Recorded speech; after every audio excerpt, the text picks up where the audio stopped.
다 함께 잠시 기도 드리시겠습니다. 하나님 아버지, 우리가 주님의 말씀은 힘있고 살아 생명력이 있어 우리의 삶을 변화시켜 우리가 주님의 기쁨 되시게 하기에 부족함이 없음을 믿습니다. 하나님, 그 말씀 가운데 우리의 삶을 내어드리오니 주님 우리에게 말씀하여 주시고 그 말씀에 반응하도록 인도하여 주시옵소서. 감사드리며 예수 그리스도 이름으로 기도드렸습니다. 아멘. 사랑하는 성도 여러분, 지난주는 부활절이었습니다. 그래서 어린이 사역에도 정말 의미 있고 굉장히 즐거운 시간을 보냈습니다. 그런데 이번엔 정말 그냥 부활의 기쁨만 나눈 것이 아니라 정말 성도님들과 같이 사순절을 지나고 또 고난주간을 지나며 어린아이들과 함께 예수님을 깊이 묵상하고 예수님의 부활이 우리에게 어떤 의미인지 생각하는 시간을 가졌습니다. 근데 그렇게 부활절 날 한 아이가 아침에 와서는 이렇게 이야기하는 겁니다. 목사님, 너무 설레서 잠을 못 잤어요. 이렇게 이야기하는 겁니다. 그 말을 듣는데 제 마음이 얼마나 기쁘고 감사했는지 모릅니다.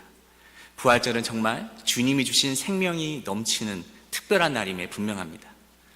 근데 특별히 부활절은 좀 임마누엘 교회에서는 전 더 특별하다라고 생각합니다. 왜냐하면 부활절이 곧 교회의 설립 기념일이기 때문입니다. 그래서 그날엔 하나님께서 이 임마누엘 교회에서 하신 일들을 함께 기억하며 감사할 수 있는 시간을 보낼 수 있습니다. 그런데 이번 부활절은 좀 더 특별했습니다. 왜냐하면 교육당, 헌당 감사 예배까지 함께 드렸기 때문입니다. 모든 성도님들의 마음속에 기쁨이 충만하고 감사가 넘치는 부활절이었습니다. 지난주에 함께 찬양하며 고백한 것처럼 정말 살아계신 주, 나의 참된 소망, 예수님이 부활하셨기에 우리는 살아갈 힘을 얻고 참된 자유함에서 살 수 있는 것입니다. 그렇게 부활절은 단순한 행사가 아니라 그 부활의 능력이 우리 안에 실제로 역사하고 있음을 함께 경험하고 또 함께 고백하는 시간이었습니다. 자, 이제 놀라운 예수 그리스도의 부활을 경험했으니 이제 성도는 부활을 경험한 삶, 이제 그 부활 이후에 우리가 역동적인 믿음으로 삶을 살아갈 기회가 열린 것입니다. 이 부활이 사람들이 만들어낸 이야기가 아니라 우리의 삶에 실제로 일어난 일이니 이제는 예배가 더 힘있고 말씀이 심령을 울리고 그 부활의 능력됨에도 모든 상황에도 감사함으로 우리가 믿음으로 반응할 수 있는 시간이 되지 않았겠습니까? 부활절을 지낸 한 주, 그 부활의 큰 능력으로 사시는 한 주가 되셨습니까?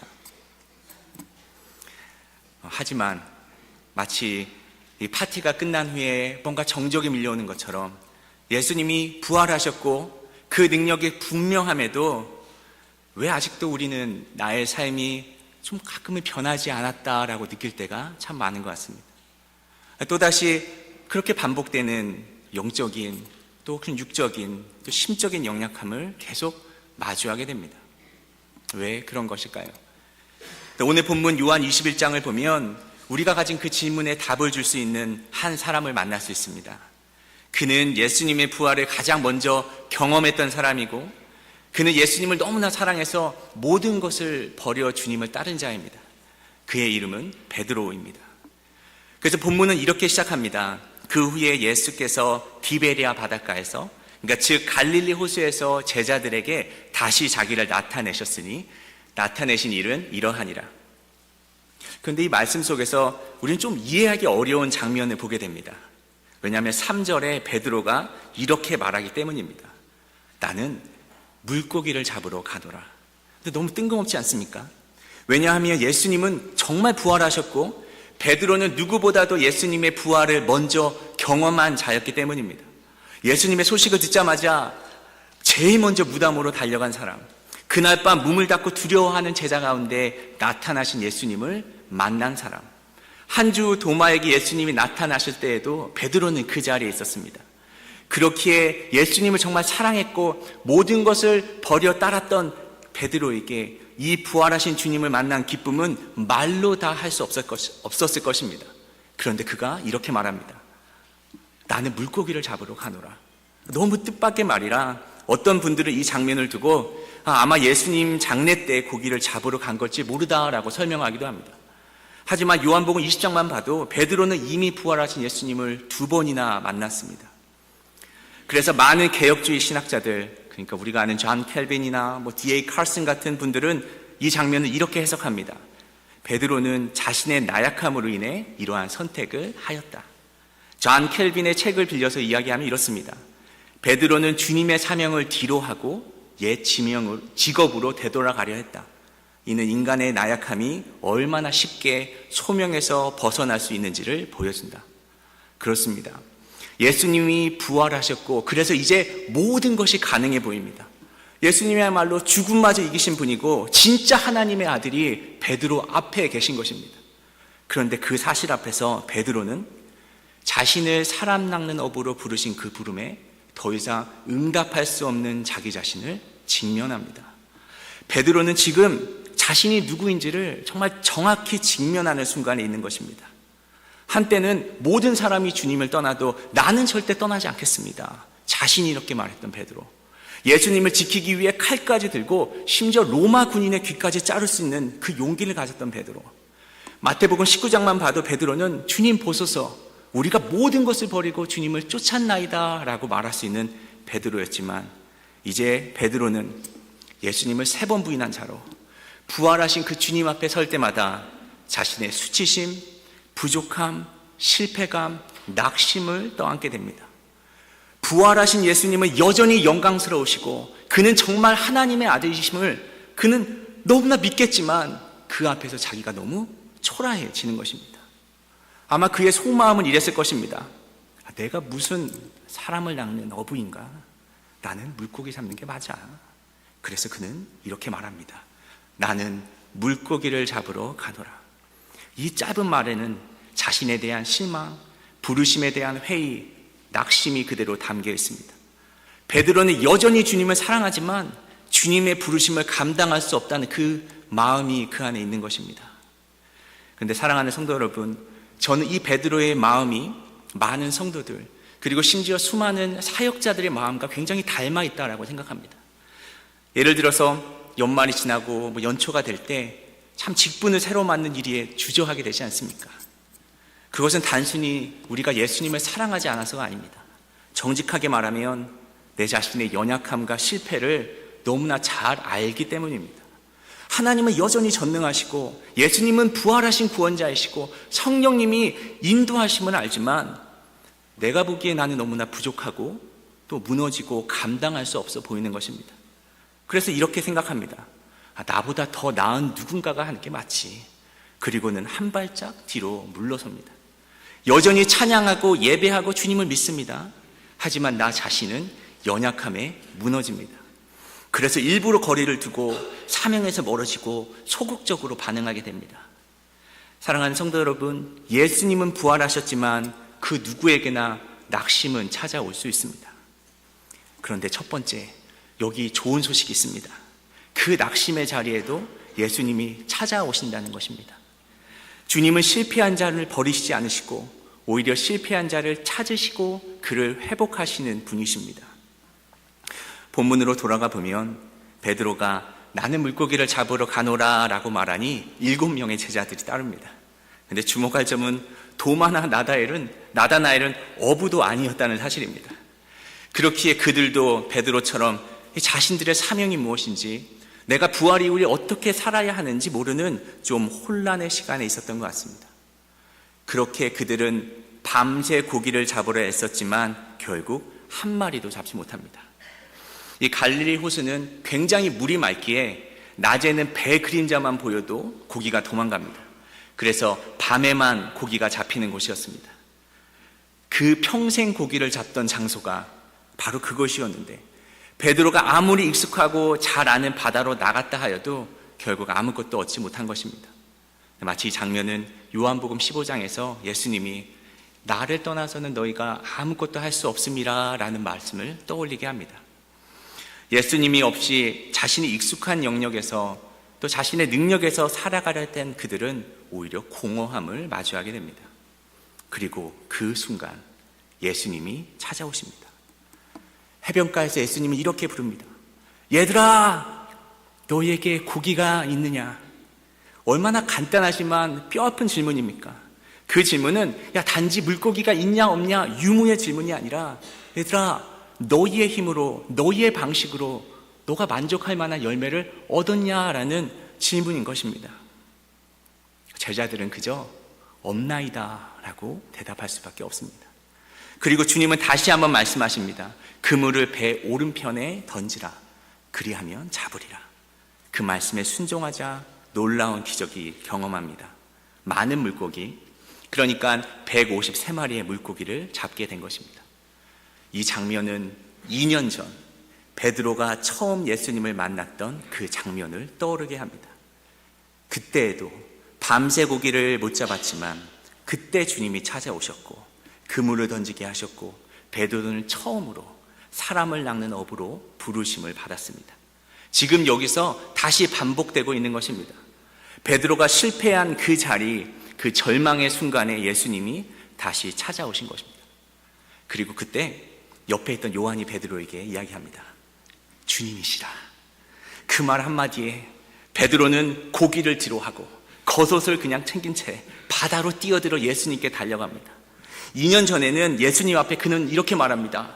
주여 나를 떠나소서 나는 죄인입니다. 그러나 이제 그는 주님께 달려가는 것입니다. 회피하지 않고 주께로 나아갑니다. 회복의 시작이 일어나는 것입니다. 그런데 우리가 구약에서도 이렇게 베드로처럼 낙심한 사람을 한 명 더 만날 수 있습니다. 바로 엘리야 선지자입니다. 그의 사역에서 가장 인상적인 사역이 무엇입니까? 바로 이 갈멜산에서 바알 선지자 450명과 대결하는 장면이지 않습니까? 그곳에서 엘리야는 불로 응답하시는 하나님을 경험하고 엄청난 영적 승리를 합니다. 그런데 그 다음 순간 그냥 이세벨의 단 한마디에 무너져 내립니다.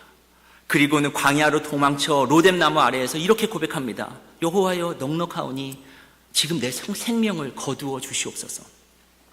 엘리야 같은 사람도 그 놀라운 승리를 얻은 직후인데도 어떻게 이렇게 무너질 수 있는 것입니까? 그런데 이것은 사람의 실제 모습을 보여주는 것입니다. 부활을 경험한 베드로도 불의 능력을 경험한 엘리야도 낙심할 수 있다는 것입니다. 그런데 우리에게 중요한 질문은 무엇입니까?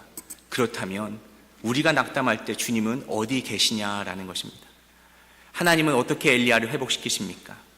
하나님은 엘리야를 책망하지 않으시고 대신 떡과 물을 준비하십니다. 엘리야가 지쳐서 쓰러져 자고 있을 때 천사를 통해 그를 어루만지시며 일어나서 먹이라. 2번이나 먹이십니다. 그리고 그를 호렙산으로 인도하십니다. 강한 바람이 지나가고 지진이 나고 불이 타오릅니다. 그러나 하나님은 그곳에 있지 않으셨습니다. 대신 세밀한 소리가 들리기 시작합니다. 엘리야의 그 부서진 심령 안에 조용하고 다정한 음성으로 찾아오신 겁니다. 그리고 그 음성으로 엘리야를 다시 부르시고 세우십니다. 예수님도 마찬가지셨습니다. 낙심한 제자들에게 찾아와서 도마에게는 만져보라 하시고 마리아에게는 이름을 부르시며 눈물을 멈추게 하셨습니다. 그리고 베드로를 찾아오셔 아침을 준비하며 그가 다시 설 수 있도록 기다리고 계셨습니다. 혹시 지금 이 로뎀 나무 아래에 있는 순간이십니까? 아니면 갈릴리 바다에 있는 그 시간입니까? 행여 우리에게 낙심이란 시간이 반드시 찾아올 텐데 그때 우리는 주님 제 삶에도 다시 일어날 수 있도록 회복의 은혜를 주시옵소서라고 고백하는 그러한 믿음 가지셔야겠습니다. 근데 그뿐만 아니라 그 다음 중요한 내용을 나누기 원합니다. 두 번째로 바로 복음은 우리를 용서하는 것 그 이상 회복으로 우리를 이끄신다는 겁니다. 그래서 복음은 우리의 실패를 우리의 끝이 아니라 새로운 시작으로 바꾸는 하나님의 능력이 됩니다. 이제 제자들이 육지에 올라보니 예수님께서 숯불을 준비해 주셨습니다. 그리고 그 위에는 생선도 있고 떡도 있습니다. 예수님은 제자들에게 말씀하십니다. 지금 잡은 생선을 좀 가져오너라. 이제 막 잡힌 물고기들이 숯불 위에 올라가 이제 굽히고 있습니다. 숯불에서 고기를 익히는 데는 생각보다 좀 오랜 시간이 항상 걸립니다. 그런데 그 고기가 구워지는 시간에 아마 그 자리에 있던 제자들 중에 마음 편한 사람은 정말 단 한 사람도 없었을 것입니다. 왜냐하면 그들은 모두 예수님이 체포되는 밤에 도망간 자들이었기 때문입니다. 근데 특히 베드로에게 이 시간은 아주 고통스러운 시간이었으니 분명합니다. 예수님이 특별히 숯불을 준비하신 겁니다. 이건 우연이 아니라 숯불은 그냥 쉽게 피울 수 있는 것이 아니라 노력을 해서 불을 붙여야 하는 것이지 않습니까? 제가 예전에 팔레스타인에 살 때 옛날에 사마리아 지역, 지금은 이제 나블루스라고 보내는 지역이 이 숯으로 굉장히 유명합니다. 그래서 숯불을 만드는 장면을 제가 본 적이 있습니다. 여전히 그 문화에는 숯불로 고기를 먹는 문화가 남겨져 있는 겁니다. 우리가 먹는 조개탕 같은 석탄이 아니라 우리가 아는 참숯, 그런 숯으로 사용해 음식을 굽습니다. 우리는 한국인이기에 이 숯불을 너무나 잘 이해할 수 있지 않습니까? 분명히 예수님이 숯불로 구우신 물고기는 아주 맛있었을 겁니다. 갓 잡은 물고기를 숯불에 구웠으니 이 밤새 그무질한 제자들의 식욕을 얼마나 자극했을지 모릅니다. 하지만 그 숯불 앞에 앉은 베드로의 마음은 전혀 달랐을 겁니다. 성경 전체를 통틀어서 이 숯불이란 단어는 딱 2번만 등장합니다. 첫 번째 언제 등장하냐면 요한복음 18장 18절입니다. 제가 한번 읽어보겠습니다. 그때가 추운 고로 종과 하숙들이 숯불을 피우고 서서 쬐고 있었고 베드로도 그들과 함께 서서 쬐더라. 그러니까 바로 베드로가 예수님을 부인하던 그날 밤, 예수님이 체포되자 예수님을 체포하는 로마 군인을 따라 이 대제사장의 집들에 들어가 신문 받으시는 예수님을 지켜보며 쬐던 불이 숯불이었던 것입니다. 그때 베드로가 예수님을 3번 부인합니다. 그런데 숯불이 2번째 나오는 것이 바로 오늘 본문입니다. 예수님이 해변에서 숯불을 피우신 것입니다. 성도 여러분, 감각의 기억 중에 어떤 감각의 기억이 가장 오래 기억에 남는지 아십니까? 바로 후각, 냄새입니다. 이걸 우리가 프루스트 효과라고 하는데 시각 정보는 1년만 지나도 50%가 사라집니다. 그런데 후각은 65% 이상이 기억된다고 합니다. 그래서 우리가 아기를 안았을 때 그 냄새, 커피의 냄새, 참 잊혀지지 않는 냄새가 있습니다. 그러니까 숯불 냄새, 예수님과 불 앞에 앉아있는 상황인데 그 자리에서 조용히 생선이 익어가는 소리와 숯 냄새가 나기 시작합니다. 이 모든 것이 그날 밤 예수님을 3번 부인했던 그 끔찍했던 기억을 베드로에게 되살리고 있었을 것입니다. 게다가 우리는 숯불이라는 것을 한번 구워봤지 않습니까? 멍하니 숯불을 쳐다보게 됩니다. 마치 그날 밤 불을 쬐며 예수님을 모른다 말았던 그 자리로 돌아간 듯한 느낌이었을 겁니다. 얼마나 수치스럽고 아픈 순간입니까? 이 베드로에게 숯불은 실패의 냄새였을 것입니다. 그런데 중요한 것은 이것입니다. 예수님은 그 자리에서 제자들을 정죄하지 않으십니다. 베드로를 책망하지도 않으십니다. 오히려 숯불 앞에서 함께 식사하시며 그 기억을 정죄의 자리가 아니라 회복의 자리로 바꾸어 주십니다.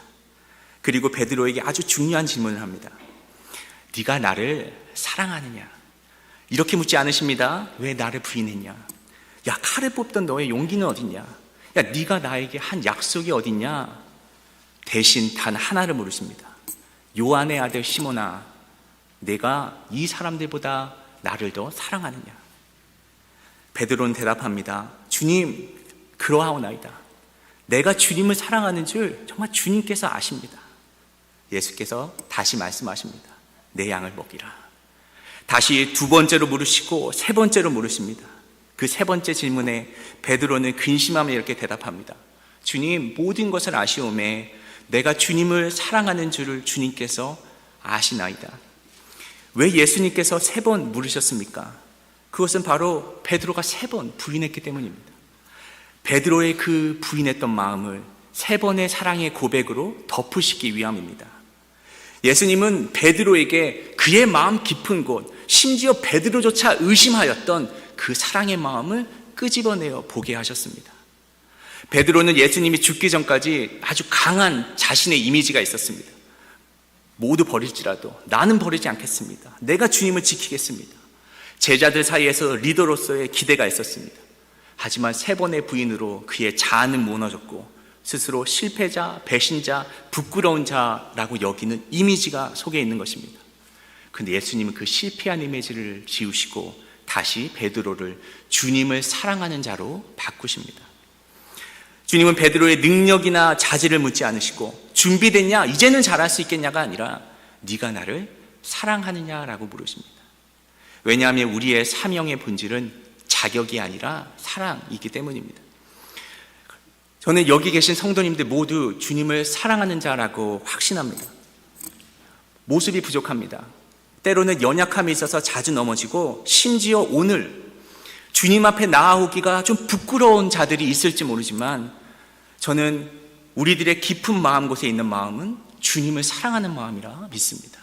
우리는 주님을 사랑합니다. 근데 제가 성도님을 얼마나 안다고 이렇게 화가 날 수 있겠습니까? 왜냐하면 우리가 주님을 사랑할 수 있는 단 하나이기 때문입니다. 요한 1서 4장 19절에는 이렇게 말씀합니다. 우리가 사랑함은 그가 먼저 우리를 사랑하셨습니다. 영어로는 표현이 굉장히 구체적입니다. We love. 우리는 사랑합니다. Because first he loves us. 왜냐하면 그분이 우리를 사랑하셨기 때문입니다. 하나님의 사랑이 먼저 우리 안에 임했기에 우리가 지금 그 사랑으로 주님을 사랑할 수 있는 것입니다. 그 같은 장인 요한일서 4장 10절은 이렇게 말씀합니다.